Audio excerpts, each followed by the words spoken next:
ছি ছি, জামাটার হাতাটা দেখলি মেয়েটার? সব দেখা যাচ্ছে। বাড়ি থেকে বেরোনোর সময় মা দেখে না নাকি কে জানে। মুখার্জিদার বউয়ের কথায় দত্তগিন্নি মুখ বেঁকিয়ে বলল, মা, ওর মাকে দেখনি কেমন শাড়ি সরিয়ে সব দেখিয়ে যায়? ছি ছি, কমপ্লেক্সে কত বয়স্ক মানুষ আছেন, বিকেলের দিকে হাঁটতে বেরোন, আর সুমি ওরকমভাবে ওনাদের সামনে যায়, লজ্জাও নেই। আরে আজকাল যুগটাই এমন পড়েছে, তুমি যত দেখাতে পারবে তুমি তত আধুনিক। সেদিনই তো ট্রেনে দেখছি একটা মেয়ে শাড়ি পরেছে, একটা সাদাতে কালোতে শাড়ি, খাদি। কি সুন্দর আভিজাত্য শাড়িটার, সেটাকে গুটিয়ে গুজে এমনভাবে পরেছে পুরোটাই দেখা যাচ্ছে। হাত নাড়িয়ে ইশারায় প্রায় সবটা দেখিয়ে বললেন ঘোষ বৌদি, আমাদের ছেলেগুলোর কি দোষ বলো তো? মেয়েগুলো খুলে যাবে আর ছেলেরা দেখলে দোষ, ওদের কোনো ইচ্ছে জন্মালে দোষ। আমরা মেয়েরাই ঘুরে ঘুরে দেখি, বললেন মুখার্জি বৌদি।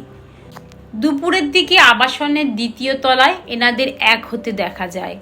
এক চিলতে রোদ্দুরে ওনারা ওনাদের প্রয়োজনীয় জিনিসপত্র শুকিয়ে নেন, কেউ চুল তো কেউ পরনে ভেজা নাইটি। আর সেই সূত্র ধরেই নানান মুখরোচক গল্পে মেতে ওঠেন এনারা।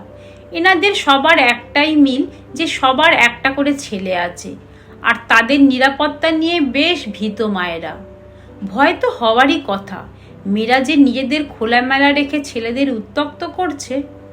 মেনে নিলাম সেসব ভীত মায়েদের সব কথা, কিন্তু আমাকে বলতে পারবেন আরজি করের ওই সদ্য ডাক্তার হওয়া মেয়েটা হাসপাতালে রুগী দেখার সময় এমন কি পোশাক পরেছিল যেটাতে কেউ উত্ত্যক্ত হয়ে নিজেকে সামলাতে পারেনি, আর যার লোভে একটা পরিবার নিঃসন্তান হলো, হাসপাতালে একটা ভালো ডাক্তার হারালো? উত্তরটা কারোর কাছে থাকলে বলবেন প্লিজ। মেয়েদের অনেক দোষ, পোশাকে দোষ, ব্যবহারে দোষ, সাজগোজ দোষ, মুখের বুলিতে দোষ। যদি সেটাই হয় তাহলে আর একটা প্রশ্ন মনে আসছে যে 2018 সালে সন্ন্যাসিনী কি এমন পোশাক পরেছিলেন বা ইঙ্গিত দিয়েছিলেন যাতে কেউ উত্ত্যক্ত হয়েছিল?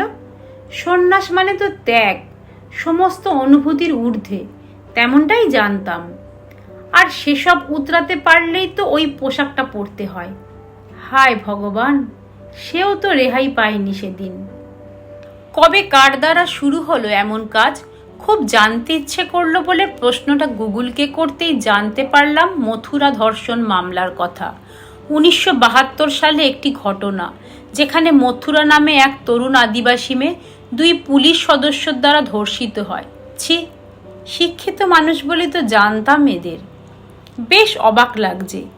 তার মানে মেয়েদের পোশাক নয়, কারণটা বিকৃত মানসিকতার, কারণটা মুখার্জিদার বউয়ের মতো মায়েদের কুশিক্ষার, যারা ছেলেদের বোঝাতেই পারেননি মেয়েরা ভোগ্যের পণ্য নয়। কোনো মেয়ের দিকে বাজে দৃষ্টিতে তাকালে মায়ের মুখটা মনে করবি, বোনের মুখটা মনে করবি। নাও ঠেলা বোঝো এবার, অন্ধকার করে সপ্তাহখানেক মোমবাতি জ্বালাও, তাতে কি সুরহা হবে কিছু? হয়তো কালকের পর আজও দেশের কোনো জায়গার কোনো মেয়ে ধর্ষণ হয়েছে, পিপাসা মেটার পর ছুঁড়ে ফেলে দিয়েছে ঘন বনে, কেউ জানতেও পারল না, শুধু খবর আসলো মেয়েটা নিখোঁজ।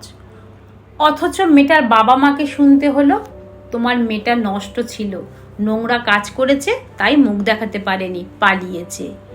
এরকম অনেক ঘটনা ধরা পড়েই না। আর যাদেরটা ধরা পড়ে যায় তাদের জন্য বেশ কিছুদিন চলে প্লাকার্ড, মিছিল, কালো ডিপি, মোমবাতি। প্রতিবাদ করছি আমরা, ঠিক সপ্তাহখানেক কিংবা দিন 15, তারপর ঝিমিয়ে পড়ব। আবার মাথা তুলে দাঁড়াবো পরের ঘটনাটা জানাজানি হলে। কিছুদিন আগেই ট্রেনে একজন বলছিলেন, মেয়েরা আজকাল খুব ডেসপারেট হয়েছে, ছেলেদের থেকেও বেশি, কিন্তু আমার মনে হয় ওদের আরও ডেসপারেট হতে হবে। এতটাই ডেসপারেট যাতে সবার সাথে ধারালো ছুরি থাকে অথবা একটা ব্লেড, কোনো কিছু অসংলগ্ন দেখলেই ঢুকিয়ে দিক পেটে, এমনভাবে সেটা পেটে গিয়ে লাগুক তাতে রক্ত ছিটকে আসুক মেয়েটার মুখে, মুখটা লজ্জায় নয় রাগে লাল হয়ে যাক। খুব হিংস্র শোনাচ্ছে না? তার থেকেও বেশি হিংস্র ওই মানুষগুলো যারা সব কাজ ছেড়ে রক্তাক্ত মেয়েটাকে ঝুলিয়ে দেয় প্রমাণ করার জন্য যে ও আত্মঘাতী। যে যেভাবে ভাবুক, আমি একটা জিনিস বুঝি, নিজের ভালো নিজে না দেখলে কেউ দেখতে আসবে না। আহা উহু এইটুকুই বরাদ্দ। তাই যদি সোজা আঙুলে ঘি না ওঠে, আঙুল এভাবেই বোধহয় বাঁকাতে হয়, হয়তো খানিক হলেও কাজ হবে। মেয়ের মা হিসাবে মেয়েকে অনেকবার শিখিয়েছি, ভদ্র হও, সভ্য হও, কারোর মুখে মুখে কথা বলো না। কিন্তু আজ মনে হচ্ছে শিক্ষাটা এমন হোক, নিজের সম্মান বাঁচানোর জন্য যেটা ঠিক মনে হয় করো, বাকিটা আমি দেখে নেব। কিন্তু যে শিক্ষাটা দিলাম ডেসপারেট হয়ে অপব্যবহার করো না।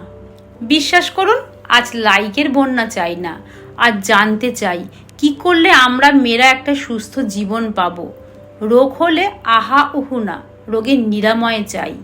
ভয় রাগে আপনাদের থেকে বুদ্ধি চাই, কি করলে নিরাপদে রাস্তায় বেরোতে পারবো, কি করলে অফিসে বসে মেয়ের বাড়ি ফেরার খবর না পাওয়া পর্যন্ত ছটফট করব না। সমাজে যেমন বিকৃত ছেলে আছে, তেমন বিকৃত মেয়েও আছে। তাই বলে শারীরিক আক্রমণ, এ কেমন কথা, ছি। কলমে অনিন্দিতা মুখার্জি সাহা, পাঠে চৈতালি সেন।